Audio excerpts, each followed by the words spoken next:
Radhe Radhe friends, हमारे channel में आप सभी का स्वागत है। दोस्तों, आप सभी जानते हैं कि 19 मई 2025 को पौष अमावस्या है। तो हम लोग पौष अमावस्या के विषय में जानेंगे।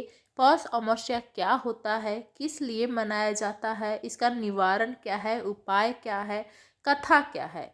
चलिए सभी हम एक ही वीडियो में जानेंगे फ्रेंड्स।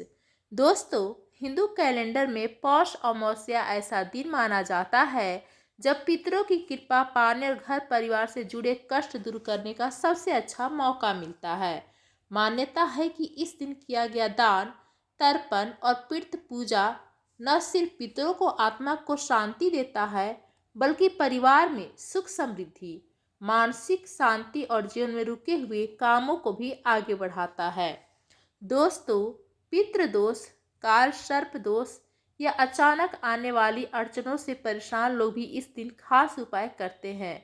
इसी वजह से यह अमावस्या पूरे साल में बेहद शुभ और प्रभावशाली मानी जाती है। दोस्तों, आप सभी ने जाना कि 19 मई को पौष अमावस्या है। पौष अमावस्या सूर्य देव की उपासना का महीना माना जाता है, इसलिए इस अमावस्या को पितरों और सूर्य देव दोनों का आशीर्वाद पाने का उत्तम समय समझा जाता है।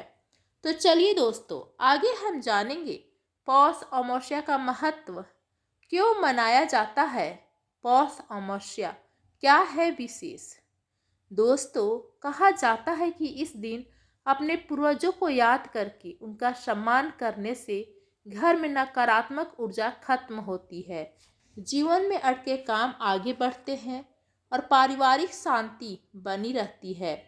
पौष अमावस्या पर पितरों से जुड़ी सभी बाधाएं, पितृ शरण और ग्रह जनित परेशानियों में भी कम होती है।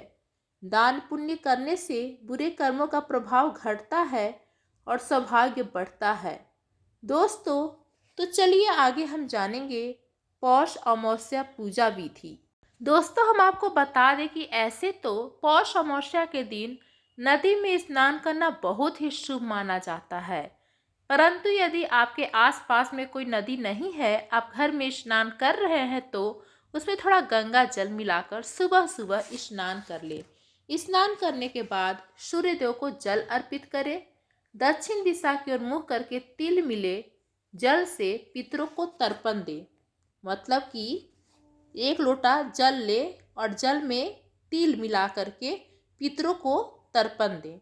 सुबह पीपल के पेड़ में जल चढ़ाएं और दोस्तों, शाम को पीपल के नीचे सरसों के तेल का दीपक जलाकर 5 बार, 7 बार, 11 बार पीपल के पेड़ का परिक्रमा करें।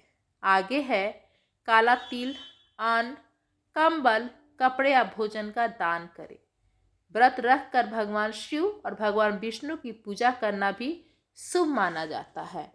दोस्तों, आगे हम पौष अमावस्या की कथा सुनेंगे फ्रेंड्स। दोस्तों, पौष अमावस्या की पौराणिक कथा के अनुसार एक ब्राह्मण था जो बेहद गरीब था। उस ब्राह्मण की एक सुंदर, गुणवान और संस्कारी बेटी थी, लेकिन गरीब होने के कारण उसका विवाह नहीं हो पा रहा था।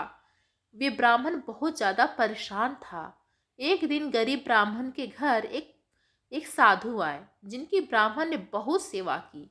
साधु ने ब्राह्मण की सेवा से खुश होकर उन्हें आशीर्वाद दिया। फिर ब्राह्मण ने अपनी कन्या के विवाह के लिए साधु से कोई उपाय पूछा।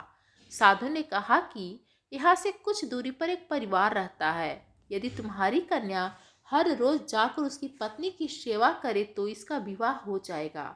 अगले दिन सुबह उठकर कन्या उनके घर जाकर साफ सफाई करके अपने घर वापस लौट जाती। उस घर में रहने वाली स्त्री हैरान हो जाती कि रोज रोज कौन उसके घर में आकर सफाई करके चला जा रहा है। ऐसा प्रतिदिन होता था। ब्राह्मण की कन्या जाती और सफाई करके चली आती। जब वह स्त्री सोकर उठती तो अपने घर को सफाई देखती और चौंक जाती। कुछ दिन बाद उस महिला ने ब्राह्मण की पुत्री को पकड़ लिया और पूछने लगी कि आप कौन हैं और क्यों रोज सुबह मेरे घर की साफ सफाई करती हैं। तब कन्या साधु द्वारा कही गई सारी बातें महिला को बता दी। महिला ने उस कन्या की सेवा में खुश होकर जल्द उसको विवाह होने का आशीर्वाद दिया। लेकिन जैसे ही महिला ने यह आशीर्वाद दिया, वैसे ही उस महिला के पति की मृत्यु हो गई। लेकिन फिर भी महिला ने हार नहीं मानी और अपने आंगन में लगे पीपल के पेड़ की 108 बार परिक्रमा करके भगवान विष्णु से अपने पति को पाने के लिए प्रार्थना की। कहते हैं दोस्तों, जिस दिन ये सब हुआ उस दिन पौष अमावस्या थी। भगवान की कृपा से उसका पति फिर से जीवित हो उठा और उस कन्या का विवाह भी हो गया। माना जाता है कि पौष अमावस्या के दिन जो जातक पीपल की परिक्रमा करता है उसकी हर मनोकामना पूरी होती है। तो दोस्तों, ये थी पौष अमावस्या की कथा। आप लोग को प्लीज बताना है कैसा लगा ये कथा, कैसी लगी आप लोग को पौष अमावस्या की जानकारी। प्लीज हमें कमेंट में जरूर बताएं। धन्यवाद।